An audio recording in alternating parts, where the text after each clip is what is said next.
pakai surya, dayanya 900 watt.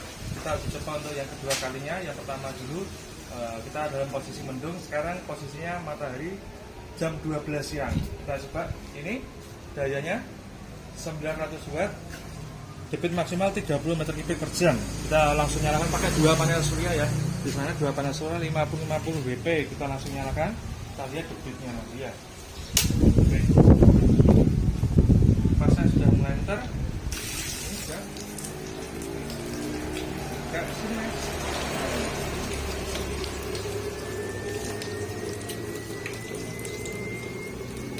3 jam ya. 3 jam outputnya. Inputnya juga 3 jam.